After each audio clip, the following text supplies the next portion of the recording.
Ano kaya magandang lutuin nito? Native chicken to. Native chicken.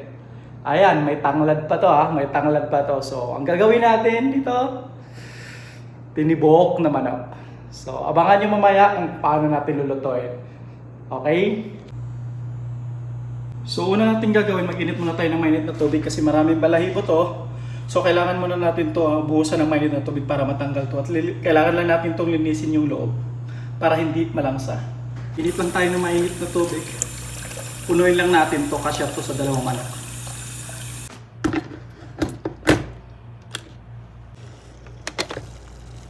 Okay guys, once kumukulo na, buhusan na natin tong manok. Kulong-kulo to ha. Linisin na lang natin to, maigit. Dami mga balahibo. Sobrang mga daming balahibo. Native na native talaga to siya.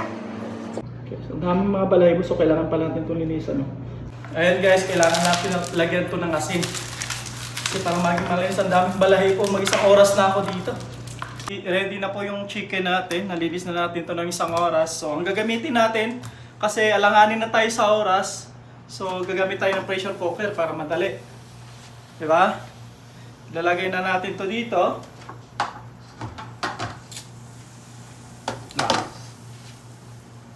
Ilagay natin itong tanglad dito, boy.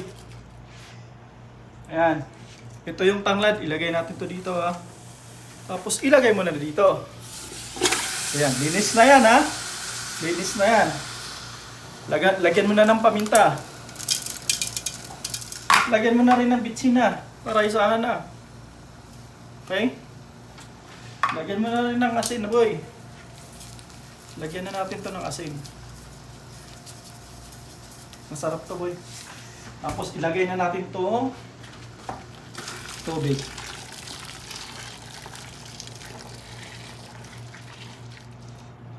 Ayan. Hayaan lang muna natin to.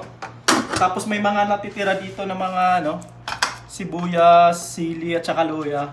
Slice lang natin to. Tapos idagdag. Ready lang natin to. Slice lang natin tong luya. Kasi idagdag natin to dito sa pressure cooker. Pag ako magano ng luya, hinuhugasan ko lang to. Hindi ko na binabalatan. Kasi nandito yung lasa niya. So medyo marami, okay na siguro yan. Tapos sibuyas. Yan. Sibuyas, cut lang natin ng cube. Kailangan ko ng dalawang sibuyas nito kasi dalawang manok to eh. Baka magtampo.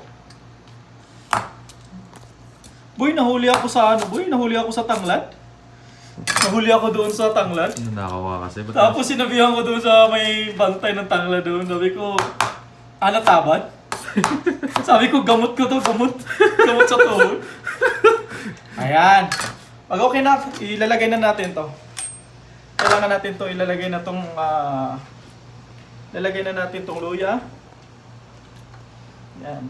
Lalagay natin to nating sibuyas. Lagay na natin tong sibuyas ha. Ayan. Tapos, dagdag na naman sili para isahan na talaga para pag mamaya after 2 hours. Kasi parang gusto ko malambot eh. Dagdagan natin yan ng tubig kasi para isang wala na tayong open pa nito. Isahan na tayo. So, may tubig yan? Mineral? Okay. Zero sodium yan ha. Tapos may asin yung linuluto mo. So okay na yan. So mamaya, pakuluan ko lang to ng 2 oras. Pagkatapos, balik tayo nito. 2,000 years later. After 2 hours, iti-check na natin to. So, pasingawin na natin to. Open lang natin to. Lapit mo para makita nila. Hindi ka naman mo kasi. Baka mamaya matamaan sila eh. Ayan. Okay. Uy! Ooh. Grabe ah. Kailangan natin to tusok-tusukan guys para yung lasa, yung tanglad, yung mga ng luya, papasok sa loob. So kailangan mo tusukin mo ng kutsilyo. Natin to.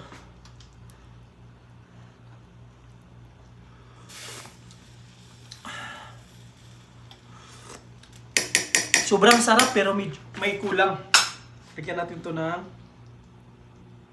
Maggi seasoning. Tapos dagdagan natin ng patis. Pero masarap na to. Ayan, pakuluan na lang natin to. Di ba boy? Di ba may ano tayo, may sabaw tayo na tinibok na manok.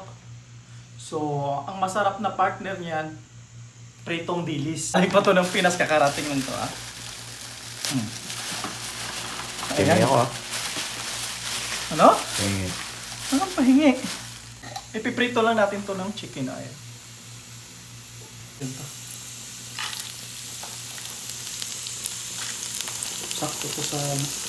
Sakto talaga to siya sa tinibok ng ano. Medyo toasted lang natin to para masarap to yung sausaw sa suka. Okay na to. Lagyan na natin. Sinangangamoy na yung kwarto. Try nga. Check na natin to kasi alam ko luto na to eh. Ito ha. Tingnan mo. Check mo. Okay. Ah!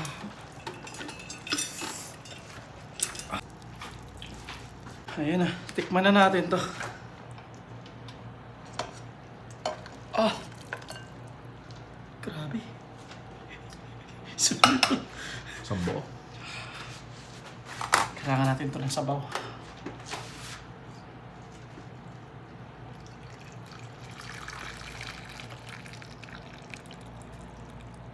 Ah! Kaya lasa nito boy. Lasa nito. Saka ng kanin. Kailangan may kanin yan dyan eh.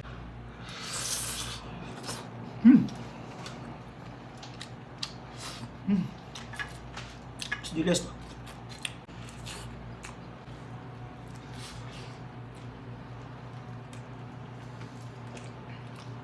Sarap ba? Sumasarap. Ito. Tikman natin ito. Oh, ito. Ang blessed part. Ah!